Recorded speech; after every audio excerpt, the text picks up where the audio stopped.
For the last 3 o'clock game, we got the Titans traveling to Seattle. The Seahawks favored by 5.5 points in this game on CBS.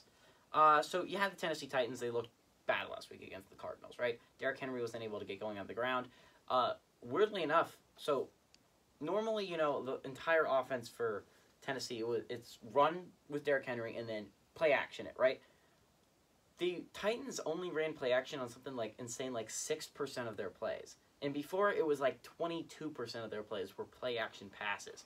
So it just goes to show you, you lose your offensive coordinator, Arthur Smith, who goes to Atlanta to get the head coaching job, and suddenly you're not running play action as much, which is your bread and butter on offense, and suddenly the Cardinals are dominating you because, well, I do love Ryan Tannehill. He's not just a stand-back passer, especially when you got Taylor Lewin absolutely getting destroyed by Chandler Jones off the edge.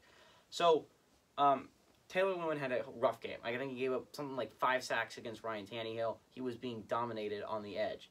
Now, he could bounce back from that. The Seattle pass rush is not the best in the NFL. It's not even close to best. I bet bottom half in the NFL. Seattle pass rush is not going to be able to get after Tennessee's. It's not going to get after Ryan Tannehill if Taylor Lewin does his job, right?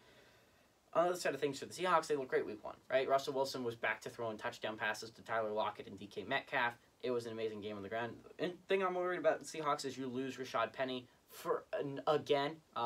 This man's career has been determined by injuries. First-round draft pick, and I don't think he's ever finished a season. He has been great when he's been on the field, but he's the Marcus Davenport of the Seattle Seahawks. He's great when he's on the field, but the fact is he's almost never on the field. So the good thing is you still have Chris Carson. But the fact is, again, at one point in this year, you will be without Chris Carson and Rashad Penny because it happens every single year. So I don't know what you're going to do on the ground after that. But you still have Chris Carson. He's a very good running back. Obviously, you have good receivers in Tyler Lockett and DK Metcalf. I think this offense for the Seattle Seahawks should be awesome.